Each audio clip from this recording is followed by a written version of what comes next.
Comment booster sa rentabilité locative? Yonapot, c'est Stan.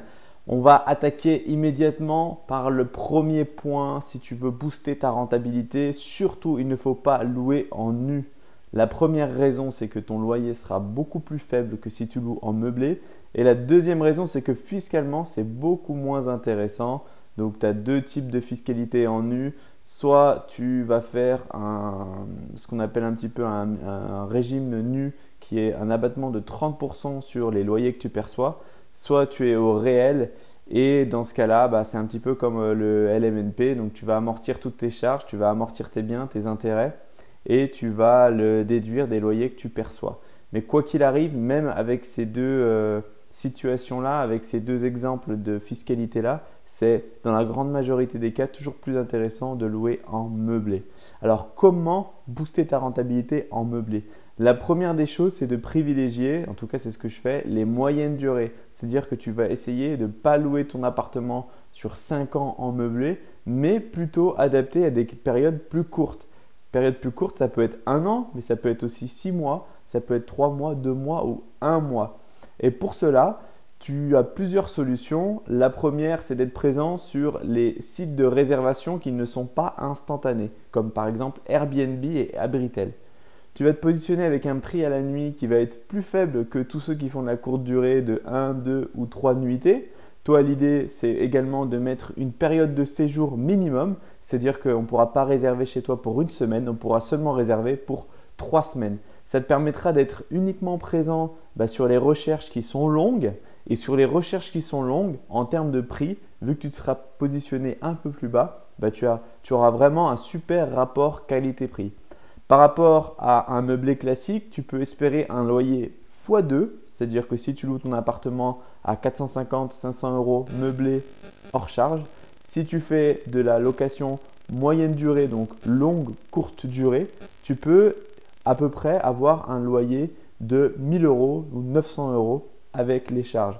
En termes de rentabilité, c'est vraiment quelque chose qui fait une très très grande différence. En termes de gestion, effectivement, il y a plus de rotation, mais ça ne te donne pas un boulot extraordinaire en plus. C'est simplement, forcément, tu as une rentabilité qui est x2, donc ça te donne un peu plus de travail, mais c'est tout à fait gérable. L'un des avantages de cette méthode-là, c'est que tu as très peu de concurrents. Il y a très peu de personnes actuellement qui font de la moyenne durée. Ça te permet également d'être quasiment certain de ne pas avoir de loyer impayé, car sur les périodes de location très courtes, tu peux même demander à être payé en avance.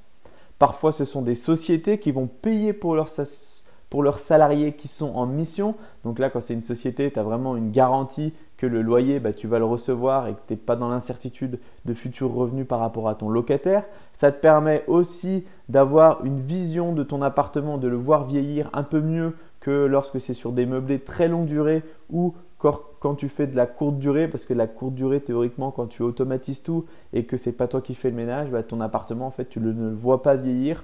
Tu es simplement appelé quand il y a des problèmes et tu es amené à les résoudre, mais tu n'interviens pas forcément sur place, donc tu ne vois pas ton appartement qui vieillit. Là, avec la moyenne durée, tu peux faire une entrée, tu peux faire des sorties aussi. Donc, tu vas voir un petit peu d'un locataire à l'autre ce qui s'est passé. Est-ce qu'il y a eu des soucis? Est-ce qu'il y a des choses à changer? Et tu vois ton appartement aussi vieillir. Le troisième site que tu vas utiliser pour la location moyenne durée, c'est Le Bon Coin. Pour vraiment te différencier des autres sur Le Bon Coin, ce que je te conseille de faire, c'est d'avoir une annonce qui soit hyper précise, hyper détaillée. Dans ton annonce, on doit savoir qu'on va retrouver tous les ustensiles de cuisine, les poêles, les assiettes.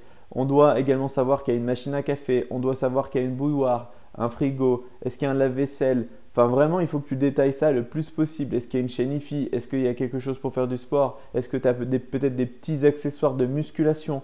Plus ton annonce sera précise, plus elle donnera envie et également moins il y aura de personnes qui vont t'appeler pour te poser des questions. Donc n'hésite pas également à donner un maximum d'informations sur la localisation de ton appartement. En plus d'être très détaillé dans qu'est-ce qu'on va retrouver à l'intérieur de ton appartement, ce qui est important, c'est de dire est-ce qu'il y a des stationnements? Si oui, est-ce que c'est possible en rue? Sinon, quelle alternative tu as? Est-ce qu'il y a un parking? S'il y a un parking, à combien de mètres il se situe précisément de l'appartement? Est-ce qu'il y a autour des supermarchés? Est-ce qu'il y a des cinémas, des restaurants, des cafés? Est-ce qu'il est situé à côté d'un point d'intérêt précis? Si oui, à combien de temps à pied? À combien de temps en voiture? Toutes ces informations-là, en fait, elles vont te permettre que la personne qui est intéressée par l'appartement, elle va pouvoir lire tout ça et à la fin de sa lecture, elle va pouvoir se dire est-ce que cet appartement il m'intéresse, oui ou non, et est-ce que je veux le visiter ou limite le prendre sans visiter, parce qu'on va voir qu'il y a aussi des gens qui prennent sans visiter et ça c'est encore plus intéressant. Encore un point très important, c'est d'avoir des photos faites par un photographe professionnel. J'y reviendrai dans une vidéo à part, mais ça fait réellement la différence quand tu vas vendre sur Abritel, sur Airbnb ou sur Le Bon Coin. Ce que les gens regardent, ce sont les photos. Donc quand tu as des photos qui sont faites par un professionnel, ça fait la différence. L'angle est beaucoup plus grand, la luminosité est bien meilleure. Donc là, 90% des gens qui louent un appartement meublé sur Le Bon Coin ne font pas appel à un photographe professionnel. Si tu le fais, tu sors du lot immédiatement. Encore une petite astuce pour de la location meublée, bien souvent tu verras que c'est des gens qui n'habitent pas en région. Donc c'est difficile pour eux de se déplacer. Encore une fois, ce que tu peux faire, c'est d'avoir une quinzaine ou une dizaine de photos en plus que tu peux leur envoyer par mail pour vraiment qu'ils fassent un petit peu leur visite virtuelle. Ce que je fais également personnellement, c'est que lorsque j'ai une réservation sur Airbnb ou sur Abritel pour une longue période donnée, je fais des screenshots du montant que le locataire a payé. Bien souvent sur les sites de réservation comme Airbnb, le montant est quand même très important pour par exemple 3 semaines ou 1 mois. Et quand je passe par Le Bon Coin, forcément je n'ai pas les frais Airbnb, c'est un peu moins cher. Et en lui envoyant des photos avec les screenshots ou des périodes minimum, je lui envoie systématiquement ce qu'a payé le voyageur Airbnb. Donc lui, dans sa tête, il va se dire « Ah oui, il y a quand même une vraie différence de prix. Le prix qu'il me propose lui est beaucoup plus bas. » Donc voilà, c'est une opportunité à ne pas manquer. Encore une astuce. Et là, pour le coup, c'est une astuce que pour l'instant, j'ai très peu vue. Fais une vidéo de ton appartement. C'est-à-dire qu'en plus des photos réalisées par un professionnel, tu vas prendre ton smartphone et tu vas bien ranger préalablement ton appartement et tu vas faire une visite virtuelle avec ton téléphone. Donc de toutes les différentes pièces de l'appartement, tu vas ouvrir le lave-vaisselle, tu vas montrer en tirant le tiroir qu'il y a tous les ustensiles de cuisine. Tu vas vraiment faire ça au mieux. Ensuite, tu vas poster la vidéo sur YouTube avec un titre personnalisé. Et quand une personne va te contacter en te disant qu'elle aimerait voir l'appartement, pour gagner du temps, tu vas lui envoyer à la fois les dizaines ou quinzaines de photos que tu as de l'appartement et à la fois la vidéo disponible donc sur Internet. Donc, tu as simplement un lien à lui envoyer. Et là, la personne va pouvoir vraiment faire une visite complète de l'appartement comme si elle y était. Maintenant, les gens se méfient un petit peu des photos, donc c'est vraiment très important et tu feras une grande différence avec tous tes concurrents si tu as à la fois les photos et à la fois la vidéo. Ça te permettra également de gagner un temps précieux pour éviter d'aller faire visiter pour rien tes appartements. Si tu te poses la question, est-ce que ça fonctionne à la fois dans les grandes villes et dans les petites villes, je peux te dire que oui. Parce que personnellement, j'ai des appartements dans 4 villes différentes. Certaines sont très grandes agglomérations comme Lyon et d'autres sont des toutes petites villes. J'en ai dans des villes moyennes et j'en ai dans des toutes petites villes avec un gros point d'intérêt autour. Et là, je peux te dire que ça fonctionne vraiment très bien. Donc surtout, n'hésite pas, teste-le. Tu verras, ça fonctionne super bien. Dernière petite chose, et là pas des moindres, n'hésite pas dans ton annonce sur Le Bon Coin à mettre des tarifs en fonction de la durée.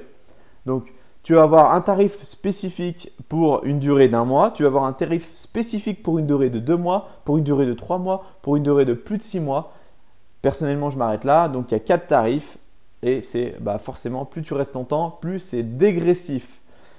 Voilà, j'espère que cette vidéo t'aura plu. Avec ça, je te garantis que tu vas booster ta rentabilité. L'idée, c'est de faire du x2 sur le prix de ta location meublée qui est déjà beaucoup plus intéressante que la courte durée. Si cette vidéo t'a plu, laisse-moi un salut Romain. Maintenant, c'est à toi de jouer. Si tu veux être prévenu en exclusivité de toutes les prochaines vidéos autour de la thématique de l'immobilier, de la location meublée courte durée, n'hésite pas, abonne-toi. Tu recevras tout ça en exclusivité par mail. Pour finir, je te laisse en description les statuts de ta future foncière immobilière. Tu auras également 5 outils que j'utilise au quotidien et qui sont gratuits pour valider un investissement immobilier. Est-ce qu'il est rentable? Est-ce que ce bien-là est rentable ou non? Et dernière chose, une description faite aux petits oignons pour trouver ta femme de ménage ou ta conciergerie pour gérer ta location courte durée. Je te dis à très bientôt. Au revoir.